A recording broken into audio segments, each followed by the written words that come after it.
भगवान की बातें इस YouTube चैनल पर भगवान से संबंधित आपके लिए बात की जाती है। भगवान के द्वारा की गई बात, उनके भक्तों द्वारा की गई बात और हम तुच्छ जीवों द्वारा की गई बात। एक नई श्रृंखला शुरू करते हैं। गोपी गीत।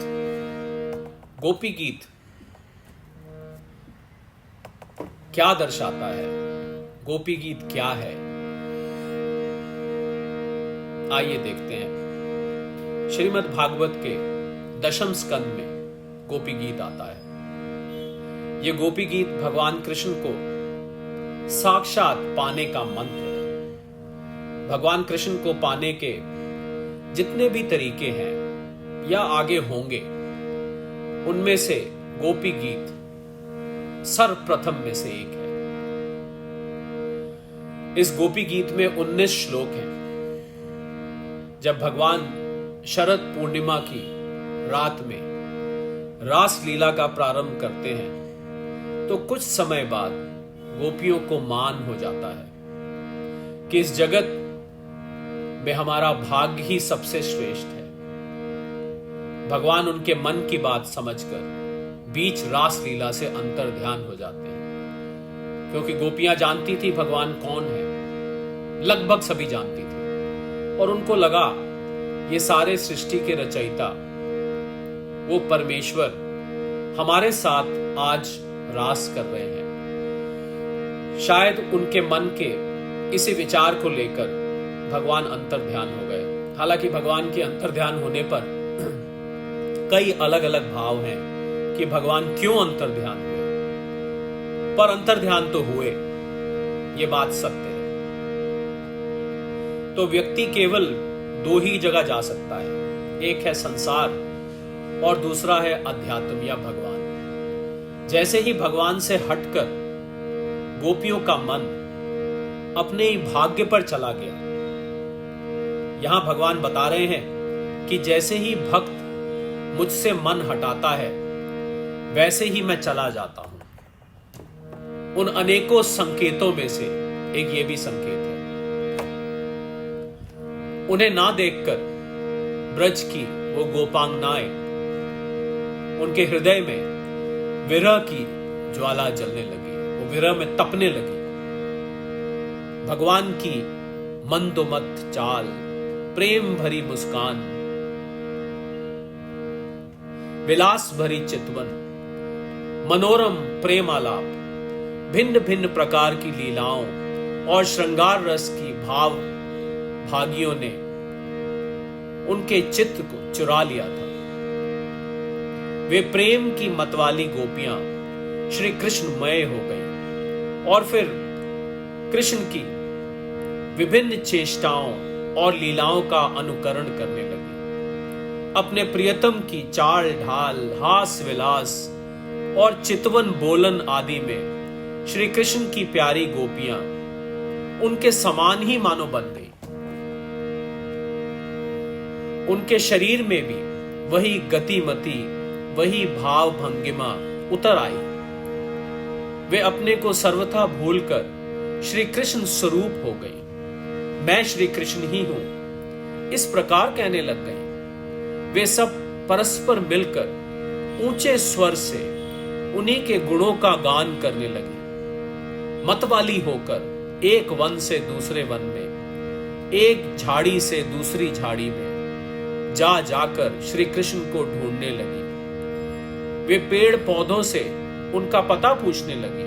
हे पीपल, हे बरगद, नंद नंदन श्याम सुंदर, अपनी प्रेम भरी मुस्कान और चितवन से हमारा मन चुराकर चले गए हैं, क्या तुमने उन्हें देखा है? और एक ही स्वर में उन्होंने ये गोपी गीत गाया। जब भगवान उन्हें कहीं नहीं मिले तो श्री कृष्ण के ध्यान में डूबी गोपियां जमुना जी के पावन पुलिन पर रमण रेती में लौट आईं और एक साथ मिलकर श्री कृष्ण के गुणों का गान करने लगे। सबने एक साथ एक ही स्वर में गोपी गीत गाया। जब सब गोपियों के मन की दशा एक जैसी ही थी सबके भाव की एक ही दशा थी। तब उन करोड़ों गोपियों के मुंह से एक ही गीत एक साथ निकला, तो इसमें आश्चर्य कैसा। गोपी गीत में 19 श्लोक हैं। गोपी गीत कनक मंजरी छंद में बोला गया है और यह गोपी गीत बड़ा ही विलक्षण अलौकिक है, जो ऐसा माना जाता है कि जो नित्य इस गोपी गीत का पाठ करता है, भगवान श्री कृष्ण में उनका प्रेम होता है और उसे उनकी अनुभूति होती है। भगवान के अंतर्ध्यान होने का एक कारण और था कि भगवान गोपियों के प्रेम को जगत को दिखाना चाहते थे कि गोपियां मुझसे कितना प्रेम करती हैं। तो इस गोपी गीत का भगवान की बातें इस चैनल पर उन 19 श्लोकों का अर्थ जानने की चेष्टा करेंगे। संस्कृत में यह गीत भागवत के दशम स्कंद के 31वें चैप्टर में आया है। देखते हैं गोपियां भगवान से किस प्रकार विलाप करती हैं।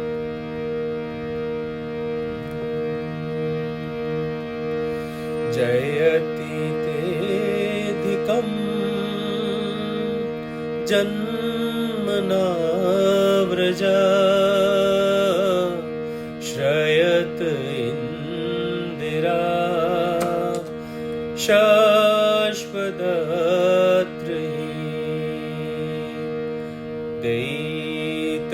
दयितदृष्टिता दीक्षुतावका त्वयि धृतावस त्वां विचिन्वते। गोपियां इसमें कह रही हैं, हे प्यारे, तुम्हारे जन्म के कारण वैकुंठ आदि लोकों से भी ब्रज की महिमा बढ़ गई है। तभी तो सौंदर्य और मृदुलता की देवी लक्ष्मी जी अपना निवास स्थान वैकुंठ छोड़कर यहां नित्य निरंतर निवास करने लगी है, इसकी सेवा करने लगी। परंतु हे प्रियतम, देखो तुम्हारी गोपियां, जिन्होंने तुम्हारे चरणों में ही अपने प्राण समर्पित कर रखे हैं, वन वन भटक कर तुम्हें ढूंढ रही है। दूसरा श्लोक।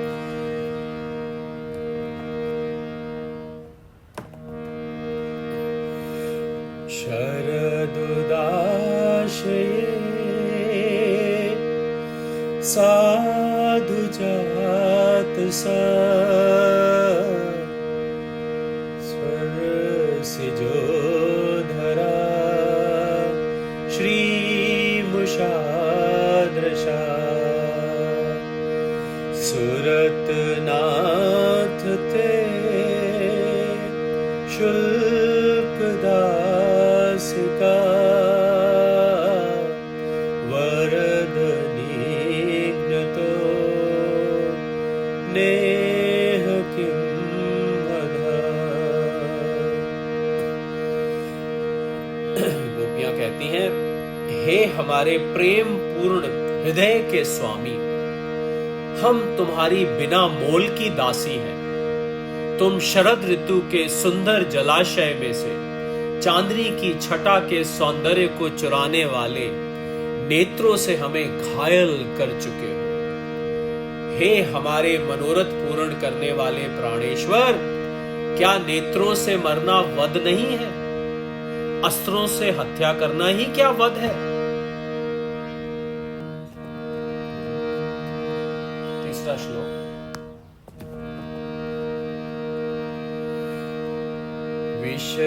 विषजलाप्यया व्यालराक्षसा द्वैषमारुता वैद्युतानला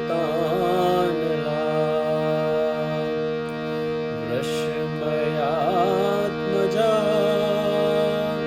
द्वैष्वतो भया दृशभते वयम्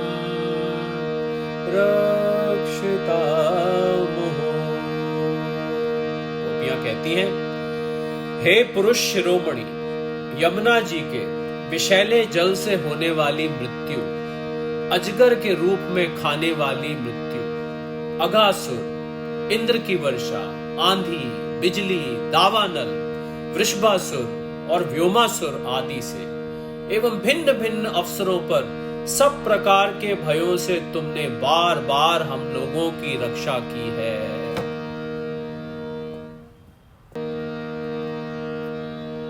चौथा श्लोक। न खलु गोपिका नंदनो भवा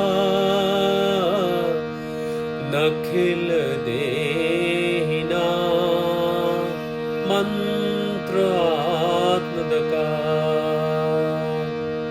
विघ्न सार्थितो विश्वगुप्त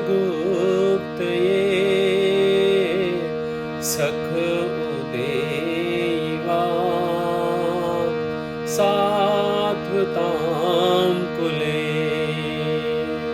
गोपियां कहती हैं, हे परम सखा, तुम केवल यशोदा के ही पुत्र नहीं हो, समस्त शरीरधारियों के हृदय में रहने वाले, उनके साक्षी हो, अंतर्यामी हो। ये बात सिद्ध करती है कि गोपियां जानती थी कि भगवान कौन है, कृष्ण कौन है।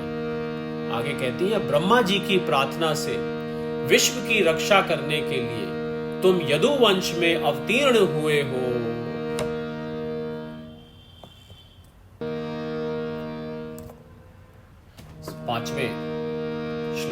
पांचवा श्लोक। विरचिता भयं वृष्णिधूर्यते चरणमीयूषां संस्कृते भ्रया करसरोरुहं कान्तकामदम् शिरसि देहिना श्रीकरग्रहम्। इसमें गोपियां कहती हैं, हे यदुवंश शिरोमणि, तुम अपने प्रेमियों की अभिलाषा पूर्ण करने वालों में सबसे आगे हो। जो लोग जन्म मृत्यु रूप संसार के चक्कर से डरकर तुम्हारे चरणों की शरण ग्रहण करते हैं, उन्हें तुम्हारे कर कमल अपनी छत्र छाया में लेकर अभय कर देते हैं। हे हमारे प्रियतम, सबकी लालसा अभिलाषाओं को पूर्ण करने वाला यह वही कर कमल जिससे तुमने लक्ष्मी जी का हाथ पकड़ा है, हमारे सिर पर रख दो। तो आज इस एपिसोड में 5 श्लोकों का अर्थ ही रखते हैं। इस गोपी गीत के सेकंड एपिसोड में आपसे इस भगवान की बातें YouTube चैनल पर फिर से जुड़ेंगे। तब तक के लिए जय श्री कृष्ण। बोल बांके बिहारी लाल की जय, बोल ब्रिज के नंदन की जय, बोलो कृष्ण कन्हैया लाल की जय, बोलो रास शिरोमणि की